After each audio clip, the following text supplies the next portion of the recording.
Muy buenas a todos, mi nombre es Alan Martín y junto a mis compañeras María y Lidia, estudiantes de la Universidad Perón Unión de la carrera de Ingeniería Ambiental, daremos lectura al capítulo número 1, en el cual lleva por título El huerto de Darwin, del libro Una sola raza, una sola sangre, el cual lleva por autores a Kim Ann y Joe Foven, una respuesta bíblica al racismo. Una sola raza, una sola sangre. Capítulo 1. El huerto de Darwin, por Ken Ham. Puede que los argumentos para el racismo hayan sido comunes antes del 1859. Multiplicaron después de la aceptación de la teoría evolutiva. Stephen Jay Gould, un líder evolucionista. Se agachó en la esquina de su jaula, se protegió de la mejor manera posible de las multitudes, su cabeza entre las rodillas y sus brazos abrazando sus piernas con todas sus fuerzas.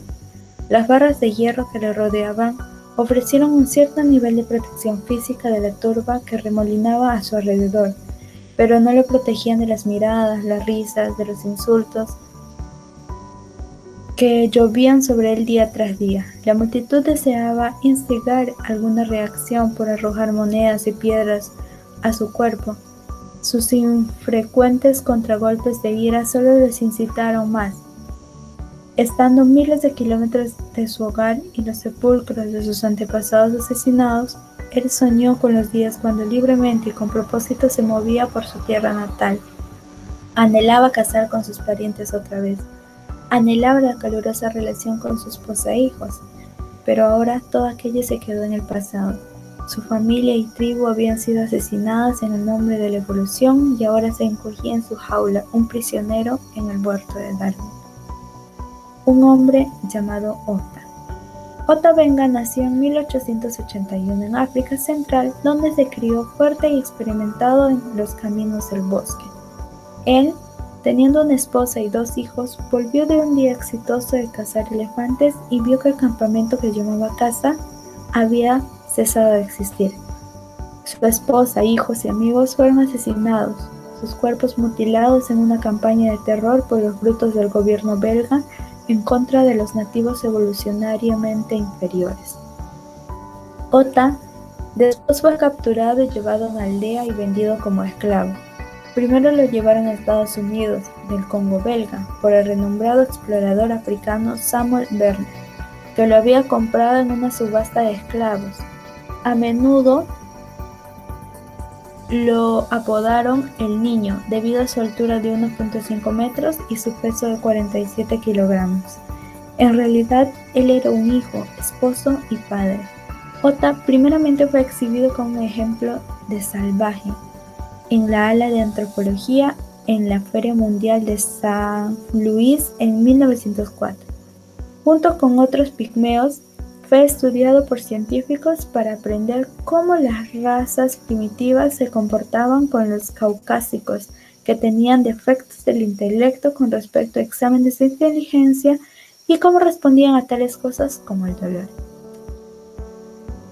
La revista Scientific American reportó en el 23 de julio de 1904, son criaturas pequeñas, simiescas tipo duende.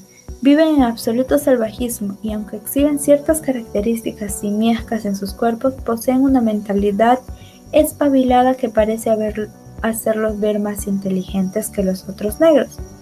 La existencia de los pigmeos es de los más primitivos. No practican agricultura y no tienen animales domésticos, viven de la caza y de poner trampas, ganándose la vida a duras penas, robando de los negros más grandes y estableciendo sus colonias pequeñas en las orillas de sus tribus. Aunque son tan inestables como el agua y se mueven a lo largo del bosque, parece que solo han conocido el metal por contacto con seres superiores. Les faltó mencionar la investigación de 1902 por Johnston en el Smithsonian Report, que descubrió que los pigmeos eran un grupo muy talentoso. Johnston descubrió que en su ambiente natural eran expertos en el mimetismo y que eran físicamente ágiles, rápidos y ligeros. Eran cazadores excepcionales, con habilidades sociales y estructuradas muy desarrolladas. Los pigmeos realmente tenían fuertes creencias monoteístas de Dios, aunque los extranjeros los vieron como primitivos.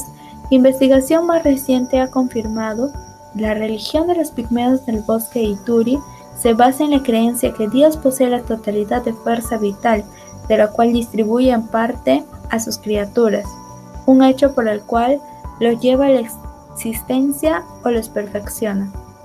Según un dicho popular de los pigmeos, el que hizo la luz también hace la oscuridad. Cuando Werner había visitado a su rey africano, fue recibido con canciones y regalos, comida y vino de palma, tambores, y fue llevado en una hamaca. Pero los darwinistas no tomaron nota de cualquiera de estas cosas.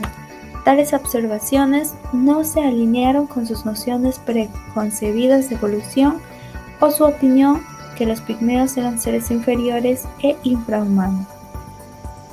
Cuando los pigmeos estaban en Louis, Estados Unidos, fueron recibidos con risa, miradas fijas, empujones y pinchazos. La gente se acercaba a tomarles fotos y después huían. Algunos llegaron para pelear con ellos.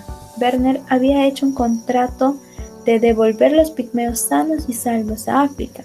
A menudo fue una lucha solo para protegerlos de no ser despedazados en la feria. Repetidamente, las multitudes se agitaban y se volvieron violentas, empujando y agarrando de una manera frenética. Con cada ocasión, Ota y Bauta fueron rescatados con dificultad. Fue dicho de la exhibición que fue exhaustamente científica en su demostración de las etapas de evolución humana. Por lo tanto, requerían distinguir a los negros más oscuros de los blancos dominantes. La presencia de Ota como un miembro de cultura más baja conocida tenía el propósito de ser un contraste gráfico con los caucásicos, que representaban la culminación más elevada de la humanidad. Mientras tanto, los antropólogos a cargo de la exposición siguieron su investigación de examinar y medir. En un caso, la cabeza del primitivo fue desunida del cuerpo y hervida para sacar el cráneo, puesto que creían que el tamaño del cráneo era un índice de inteligencia. Los científicos se asombraron cuando descubrieron que el cráneo primitivo era más grande que el del estadista Daniel Webster. Después de la feria, Werner llevó a Ota junto a otros pigmeos de regreso a África. Ota pronto se volvió a casar, pero su segunda esposa falleció debido a una mordida de una serpiente venenosa. Además, fue aislado de su propio pueblo debido a su asociación con la gente blanca. Estando de nuevo en su patria, Ota se encontraba completamente solo. Él volvió a Estados Unidos con Werner, quien le dijo que lo regresaría a África en su próximo viaje, pero no fue así. Al volver a los Estados Unidos, Werner intentó vender sus animales a los zoológicos y vender las cajas de artefactos que había llevado de África. Además, Werner estaba pasando por problemas económicos y no tenía dinero para sostener a Ota. Cuando Werner presentó Ota al Dr. Hornady, el director de Bronx Zoological Gardens, le fue obvio que estaría de nuevo en la exposición, pero en esta ocasión la exposición tuvo un toque más siniestro. En el 9 de septiembre de 1906, el titular de la revista New York Times expuso: "Hombre de la selva comparte una jaula con los monos del Bronx Park". Aunque el Dr. Hornady insistió que solamente ofrecía una exposición intrigante para el público, la Times reportó que el Dr. Hornady aparentemente no veía una distinción entre la bestia salvaje y un pequeño hombre moreno, y por primera vez en cualquier zoológico norteamericano, un ser humano fue exhibido en una jaula. El 10 de septiembre, Times reportó: "Siempre hay una multitud frente a la jaula, la mayor parte del tiempo riéndose a carcajadas, y desde casi cada esquina del zoológico se alcanzaba a oír la pregunta: ¿dónde está el pigmeo?". La respuesta fue: en la habitación de los monos. Bradford y Bloom, quienes extensivamente investigaron la vida de Ota para el libro Ota Benga, el pigmeo en el zoológico, notaron: las implicaciones de la exposición se hicieron claras por las preguntas de los visitantes. ¿Era hombre o mono? ¿Era algo en medio de ellos?, preguntó un espectador alemán. ¿Esto es un hombre? Nadie realmente confundió a los monos o loros con los seres humanos. Pero al decir esto, casi lo logró hacer. Era un hombre, era un mono, era una etapa olvidada de la evolución. El Dr. Hornady era fiel creyente de la teoría de Darwin. La New York Times, en el 11 de septiembre de 1906, reportó que él había concluido que existía una estrecha analogía del salvaje africano con los monos y que él sostenía una opinión jerárquica de las razas. La exposición fue muy exitosa. Times reportó el 16 de septiembre 40,000 visitantes llegaron al zoológico el domingo. Las multitudes fueron tan numerosas que se asignó un oficial de policía de guardia para Ota a todo tiempo completo, porque siempre estaba en peligro de ser agarrado, jalado, golpeado y despedazado por la turba.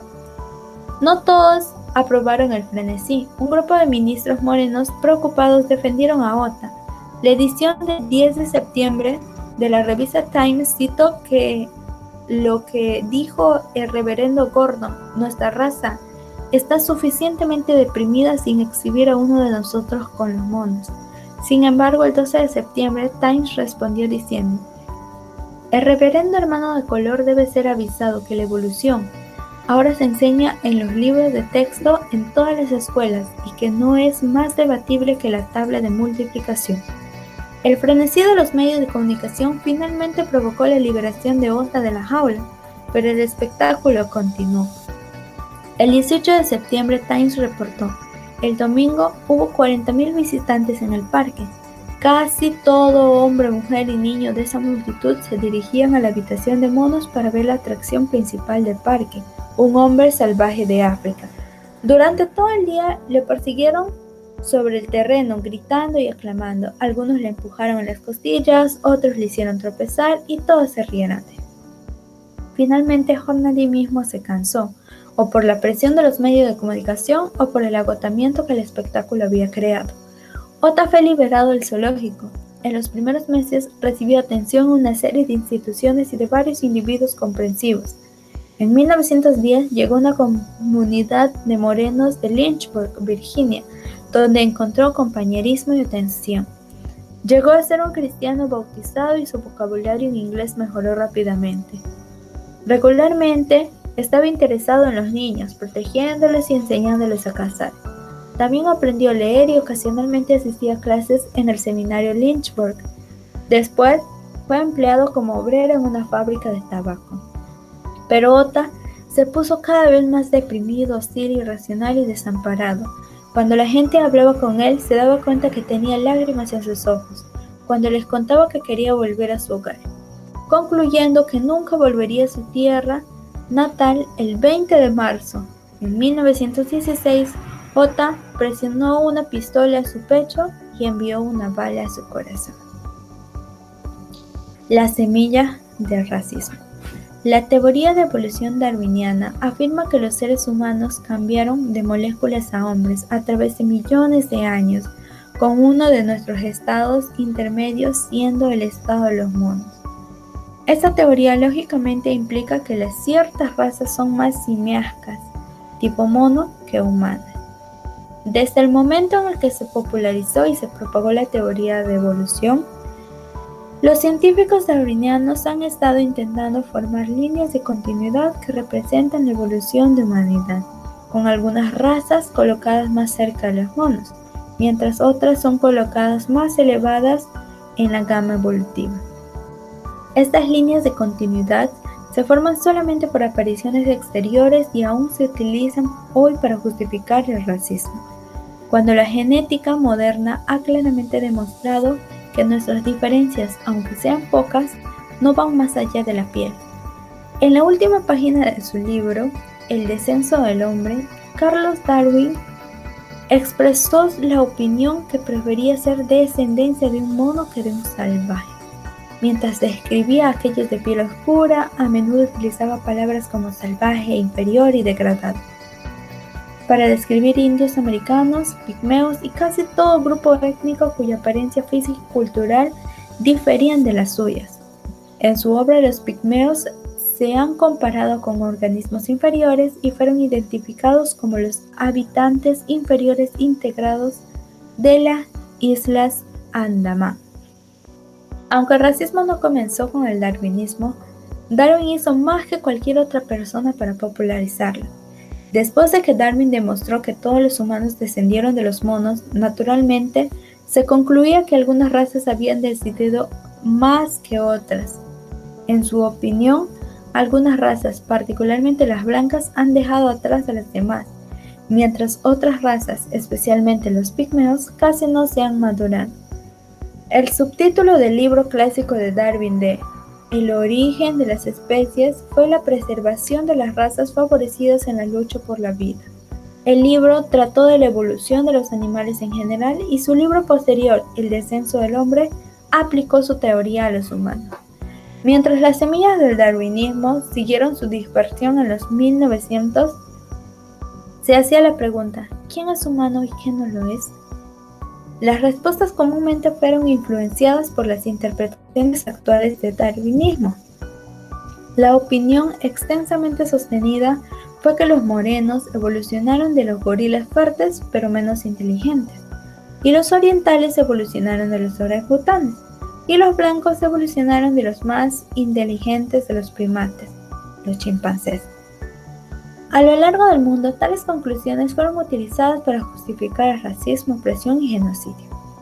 Sin embargo, por décadas se utilizaron la evolución para justificar que los blancos de Europa podían atacarse entre sí. Los frutos de la evolución darwiniana, desde el concepto nazi de superioridad racial hasta su uso para desarrollar su política gubernamental, son bien documentados. Las obras de Berman en Perspectivas en Ciencias y la Fe Cristiana, en junio de 1992 y marzo de 1993, solo son unos pocos ejemplos de grandes cantidades de materiales que muestran la conexión entre el pensamiento evolutivo y la matanza genocida de Hitler de seres humanos inocentes. Jim Fletcher recuerda sus impresiones vividas cuando visitó el Museo del Holocausto en Washington, Estados Unidos. El vagón del ferrocarril, en cuanto te das cuenta de lo que representa, te obliga a subir, aunque no de la misma manera que las personas que conmemora fueron obligados a borde hace tantos décadas. El extraño olor, el cual muchos visitantes dicen que debe ser el olor de la muerte, no puede quitarse restregándole y no se le debe quitar, porque sirve de recordatorio a nuestro sentido en una manera visceral de lo que sucede cuando los hombres dejan a Dios y las ideas malévolas no son retadas.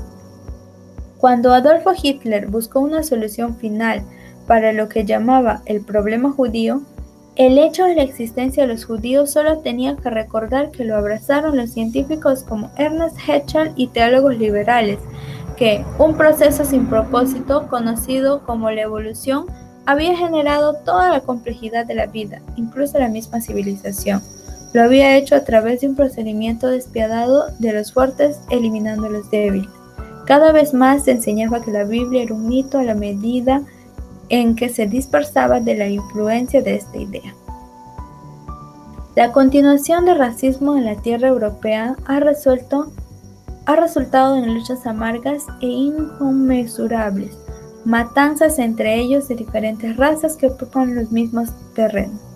El reciente conflicto étnico entre los serbios y croatas, la disolución de Checoslovaquia y la República Checa y Eslovaquia solo son uno de los pocos ejemplos. Sin embargo, el efecto del darwinismo en el racismo ciertamente no se limita a Europa. El fruto del huerto de Darwin se estaba y aún está cosechando en mi tierra natal, Australia, que fue involucrada en un intercambio horrendo de especímenes del eslabón perdido impulsado por previas ideas evolutivas y racistas. Hay evidencias documentadas que muestran que los restos de quizás 10.000 o más aborígenes australianos fueron enviados a museos británicos en un intento frenético para demostrar la creencia extendida de que ellos eran el eslabón perdido. Evolucionistas en los Estados Unidos fueron fuertemente involucrados en esta industria floreciente de coleccionar especies de infrahumanos. El Instituto Smithsonian en Washington guarda los restos de más de 15.000 individuos.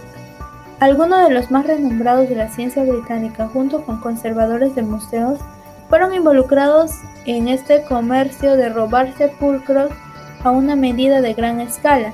Estos incluyen el anatomista Sr. Richard Cohen, antropólogo Sr. Arthur Cade y el mismo Carlos Darwin. Darwin escribió solicitando cráneos tasmanos cuando solo quedaban vivos 4 de los aborígenes de la isla, con la condición de que su solicitud no hiriera sus sentimientos. Incluso algunos museos no se interesaron solamente en los huesos, sino también en pieles removidas recientemente. A veces los utilizaron para proporcionar interesantes exposiciones evolutivas cuando los rellenaban. Se ofrecían buenos precios por los especímenes. Evidencia escrita muestra que muchos especímenes frescos fueron obtenidos por simplemente salir a asesinar al pueblo aborigen de mi país. Cora Wills, alcalde de Bowen, en Queen Island, Australia, en su lecho de muerte, gráficamente describió en una carta cómo había matado y desmembrado miembros de tribus locales en 1865 para proporcionar un espécimen científico.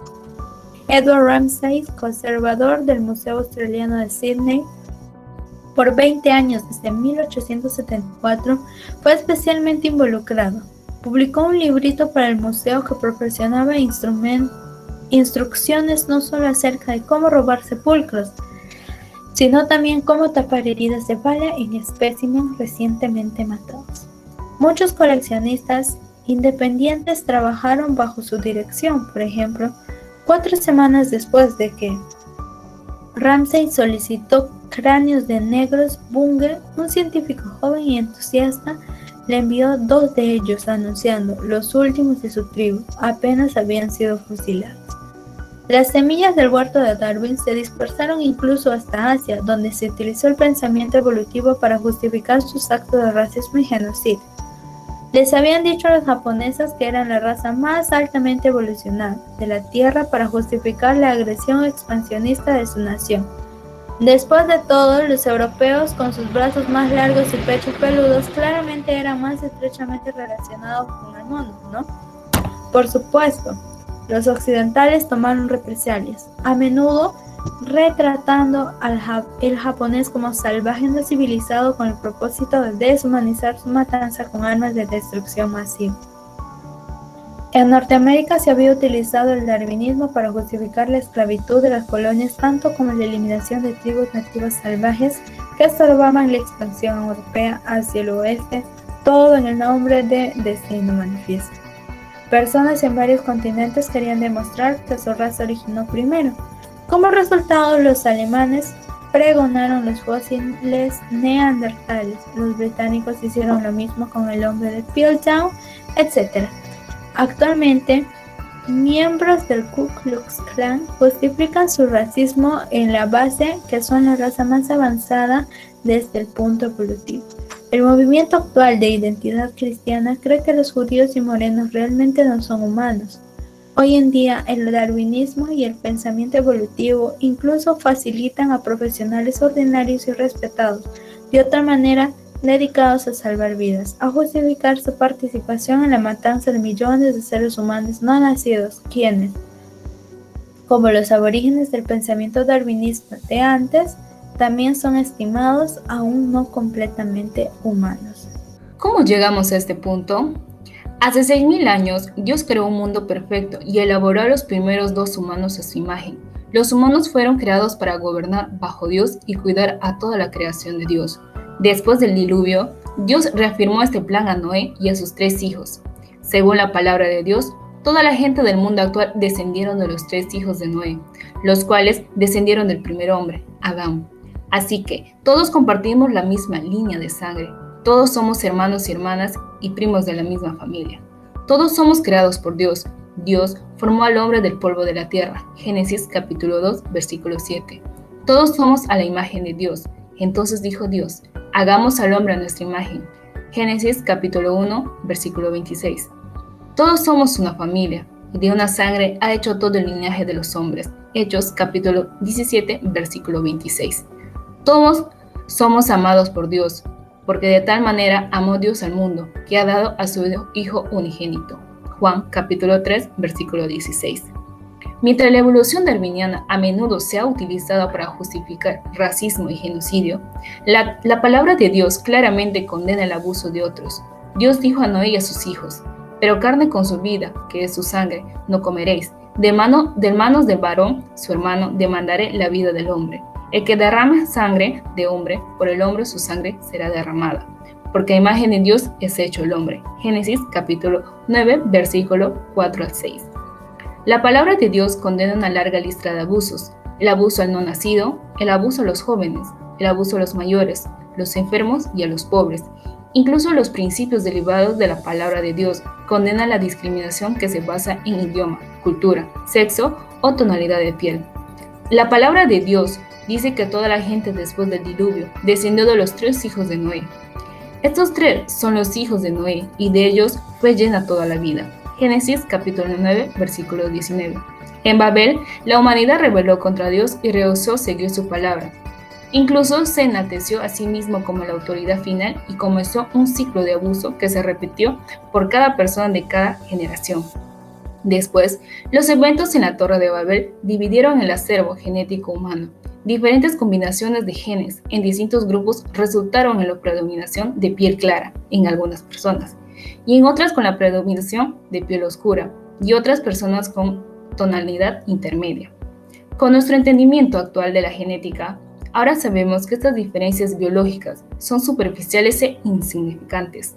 Nuestras diferencias físicas son meramente el resultado de diferentes combinaciones de facciones físicas que Dios puso en el acervo genético humano en el momento de la creación. Debido a las pequeñas diferencias genéticas involucradas, la aparición de distintos grupos de personas fue muy reciente y podría haber sucedido rápidamente en pequeñas poblaciones, apenas después de algunas pocas generaciones después de la Torre de Babel. A medida en que los grupos de personas se extendieron por los diferentes mundos abiertamente de la Tierra. Sin embargo, la rebelión del hombre en este momento crítico de la historia permanentemente puso a estos grupos de personas uno contra el otro. El odio étnico, contención y racismo han sido la norma desde entonces, hombre contra hombre, nación contra nación, y el asesinato de los aborígenes australianos, mofa de pigmeos africanos, esclavitud de norteamericanos morenos, matanza de los judíos, y la lista continúa. Y la única manera en que los humanos pueden justificar sus actos malvados es abusando la verdad acerca de la historia, ciencia y la palabra de Dios. El abuso contra el prójimo no conoce límites. Hace más de 100 años, algunos aborígenes en Australia utilizaron zapatos de la muerte para sorprender a sus víctimas, usualmente en la madrugada para asesinarlos. A veces el asesinato era oficialmente enviado por la tribu, a veces actuaban por venganza personal. Los zapatos de la muerte, hechos de pluma de emu, no dejaban rastro. La parte superior de los zapatos eran hechos de cabellos humanos. A mediados del siglo XIX utilizaron varias distorsiones de la Biblia y la ciencia en un intento de justificar la esclavitud. Algunos negaron la verdad bíblica, que todos son descendientes de Adán y Eva. Otros distorsionaron lo que la Biblia dice para erróneamente argumentar que la piel oscura fue una maldición sobre Cam, el hijo de Noé. Quizás el abuso más infame de evolución para justificar racismo fue el régimen nazi de Adolf Hitler, que procuró exterminar las llamadas razas inferiores para promover una raza superior. El historiador Arthur Kate describió esta cosecha particularmente insidiosa del huerto de Darwin con las siguientes palabras en el libro Evolución y Ética. Para aplicar las medidas evolutivas y moralidad de las tribus rigurosamente a los asuntos de una gran nación moderna, hay que volver a echar un vistazo a la Alemania de 1942. Vemos a Hitler devotamente convencido que la evolución proporciona el único fundamento real para una política nacional. El Führer alemán, como he constantemente sostenido, es evolucionista. Él ha conscientemente procurado moldear la práctica de Alemania a la teoría de la evolución. El genocidio como política estatal, por ejemplo, en la Unión Soviética, China y Nazi Alemania, ha sido condenado desde el final de la Segunda Guerra Mundial. El mundo vio los efectos del racismo a través de los anteojos del Holocausto, pero ¿la sabiduría y esfuerzo humano han podido restringirlo? Por supuesto, la palabra racismo tiene sus raíces en raza, el concepto que hay distintos grupos raciales por el mundo: Asia, Europa, el Medio Oriente, Sudáfrica, etc. Pero ¿sabías que el concepto de razas humanas no se encuentra en la Biblia? Por eso, la filosofía del racismo es extraña a la escritura y se originó con los hombres. A mediados del siglo XIX en Inglaterra, racismo o superioridad étnica fue muy popular. Además, coincidían con algunos de los más abiertamente ofensivos ataques a la Biblia, mientras hombres como Herbert Spencer, Darwin y Thomas Huxley procuraron convertir el Antiguo Testamento a mitología, obviamente comenzando con el relato de la creación en Génesis. Desafortunadamente y trágicamente, sus opiniones inspiraron a hombres que los procedieron, convirtiendo el siglo XX al siglo más sangriento de toda la historia humana. Stalin, Hitler y Mao fueron responsables por la muerte de decenas de millones, y se puede demostrar que lo hicieron debido a la influencia del naturalismo darwiniano, el cual echó leña al fuego de la superioridad étnica. Según el razonamiento humano, todos deciden lo que es correcto en sus propios ojos.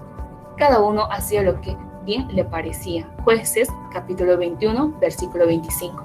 Una vez que las personas abandonan la autoridad de la palabra de Dios, no hay fundamento para la moralidad y justicia en el mundo. Cuando se rechaza la verdad de Dios, se utiliza el razonamiento humano para justificar toda clase de maldades: racismo, eutanasia, aborto. En lugar de estimar a nuestros hermanos, los discriminamos. En lugar de proteger a nuestros hermanos, los aborrecemos. En lugar de basar a nuestros vecinos, los despreciamos. En lugar de proteger a los indefensos, primero vemos por el beneficio propio. Sin ninguna autoridad absoluta por el bien y el mal, los humanos en cada generación han creado una multitud de excusas para justificar el abuso. Los humanos modernos no son diferentes, han abusado de la ciencia para justificar toda clase de maldades. Según la evolución, los humanos no son nada especiales. No tenemos creador y no tenemos responsabilidad con nadie. Homínidos evolucionaron a muchas variedades a través de millones de años. La muerte es un paso natural en el ciclo de la vida. Solo somos animales y los más aptos sobreviven. Incluso Stephen Jay Gould, un líder evolucionista, explica cómo personas en el siglo XIX abusaron la ciencia para sostener sus propios prejuicios. Argumentos biológicos para racismo pueden haber sido comunes antes del 1959, pero aumentaron grandemente después de la aceptación de la teoría evolutiva. El huerto de Darwin, una raíz penetrante y poderosa de racismo, sigue expandiéndose por nuestra cultura y nuestro mundo. No es solo una parte de nuestro pasado, permanece a través de esta generación. En algunos sitios ha habido progreso. En ciertos campos de nuestra sociedad están rechazando el racismo y hombres y mujeres se están uniendo como hermanos y hermanas. En otras partes del mundo, el odio racial y étnico se sigue desencadenando en proporciones astronómicas. Los noticieros de la tarde cuentan acerca de hombres odiando a hombres debido a su tonalidad de piel o la forma de su cara. ¿Cuándo terminará? Ciertamente terminará en la segunda venida de Cristo, cuando la verdad y el orden sean restaurados. Pero hasta entonces, ¿qué debemos hacer? ¿Cómo debemos vivir, pensar y responder a nuestros prójimos a este planeta? ¿Hay esperanza alguna? Creo que sí. Mientras seguimos estudiando la historia del racismo, veremos que estas dos soluciones, principios bíblicos y hechos científicos, son herramientas indispensables y poderosas para desarraigar el huerto de Darwin y para sembrar nuevas semillas de verdad en nuestros corazones, en nuestras iglesias y en nuestro mundo. Desde mi punto de vista, el racismo ha existido desde hace mucho tiempo. Aquel tiempo que nosotros tenemos considerado hoy en día antigüedad. Es decir, que es muy antiguo y que hasta hoy en día sí existe. Teniendo como caso representativo en esta oportunidad el caso de Ota, aquella persona que ha sido humillado, discriminado y violentado verbalmente por ser considerado inferior a una raza blanca, siendo Ota considerado persona de color y discriminado por ser de diferente raza o rasgos diferentes a la supuesta clase avanzada que era la blanca. Pudo determinar que las personas eran muy inconscientes o ajenos al daño que causaban a otro ser humano solamente por una distinción de color o raza, Hasta se llegó a tener el pensamiento de que la evolución era un fundamento clave para poder hacer el racismo y el genocidio, considerando que la raza blanca es la más avanzada. Hasta se llegó a cortar la cabeza de un individuo que era de la raza de Ota para compararla con el cráneo de un estadista de raza blanca, el cual se logró hacerlo y se llegó a la conclusión de que el cráneo del individuo de la raza de Ota era más grande. Entonces debemos tener en cuenta que Dios, en cuestiones cristianas, creó el mundo perfecto y elaboró los primeros humanos, en los que después del diluvio, según Dios, provenimos de los 3 hijos de Noé. Entonces todos somos creados por Dios, compartiendo los mismos rasgos. Quiero decir que no es bueno compararse, y que todos somos iguales teniendo diferentes rasgos o razas, pero todos somos hijos de Dios. Eduardo Darwin nos transmite que la discriminación siempre estuvo presente desde nuestros antepasados y actualmente se puede apreciar en las noticias muchos casos de discriminación por el tipo de color de las personas, como es el caso de la lectura de Ota, que provenían de una tribu alejada de la civilización, en la cual eran conocidos más como los pigmeos. Aquí Ota fue invitado a ir a las grandes ciudades fuera de su tribu. Puedo destacar acá un ejemplo que en la tribu de Ota mayormente los visitantes eran recibidos de la mejor manera con un banquete, hacían celebraciones, solo por el hecho de agradar al visitante. En cambio, Ota fue lo contrario. Él fue recibido de la peor manera con insultos y otros factores negativos. También puedo mencionar el caso del régimen nazi, que fue liderado por Adolf Hitler, en la cual él quería predominar su raza a ser la superior. Pero para poder hacer esto, quería erradicar a los que eran los judíos, solo por el hecho de sus creencias. Se puede apreciar que millones de judíos murieron a causa del holocausto por Adolf Hitler. Con todos estos sucesos, puedo decir que Dios no nos creó con el hecho de odiarnos, de discriminarnos y de insultarnos, sino que Él nos creó con el fin de poder querernos y valorarnos, respetarnos y amarnos. Porque todos somos hermanos y hermanas, venimos del mismo linaje de sangre, no hay diferencia. ¿Y qué si eres una persona de color, de otra religión, de otra raza? No hay diferencia, porque eso no quita el hecho de que todos seamos seres humanos. Así que debemos apreciarnos por lo que somos, porque todos somos únicos y debemos ser valorados y amados, porque Dios nos creó con ese fin. El racismo es un mal que aqueja a la humanidad desde tiempos muy antiguos. El racismo y la intolerancia pueden ser vistos de diversas formas.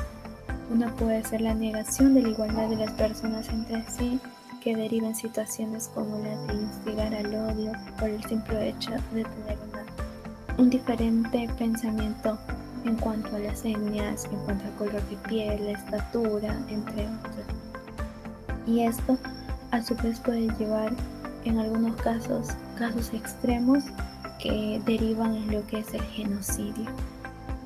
En el caso del libro anteriormente relatado, podemos apreciar que este mal vino a esparcirse y ser popularizado de alguna otra forma por Darwin y su teoría evolutiva, con el pensamiento darwinista. En esto se puede apreciar muy fácilmente el pensamiento racial extremo en el que fue escrito, en el que las personas fueron clasificadas, en donde la evolución nos dice que existe una raza superior al de los demás. Y dado esto, las generaciones que crecieron con esta enseñanza se creen en el derecho de poder menospreciar a aquellas personas que son diferentes a lo que ellos creen que es la raza dominante o la raza evolucionada. Un claro ejemplo que nos deja el libro es la vida de Ota, un pigmeo que vivía tranquilamente en su aldea, pero que por el color de piel, estatura y la forma en la que vivían fue exhibido como una raza no evolucionada, una raza inferior a las personas blancas. Esto nos da un claro ejemplo, nos muestra cuán intolerante y cuán despiadada puede ser la humanidad. Poder creerse con el derecho de autodenominarse superiores por el simple hecho de tener un color de piel diferente, por tener una altura, una estatura diferente, por la forma de vida o por la forma de pensar que se puede tener diferente a los autodenominados superiores. Antes de pensar de esta forma, los hombres debemos darnos cuenta que en realidad todos fuimos creados por un solo Padre, uno que nos pide amar al prójimo y tratarlo como nos gustaría que nos traten a uno mismo. Al final, en la Biblia nos dice que todos fuimos hechos del polvo y a ello mismo volveremos. Todos volveremos a ser polvo. No es por el hecho de que una persona es blanca, va a convertirse o va a vivir más o va a convertirse en oro después de vivir. Eso no nos dice la Biblia. Al final, el mismo libro nos dice que somos una sola raza y que tenemos una misma sangre. Por ende, todos somos iguales ante los ojos de Dios, ante nuestro Creador. Y de la misma forma debemos ser vistos ante los ojos de las demás personas. Y debemos ver también a las demás personas de la misma forma. Todos somos iguales.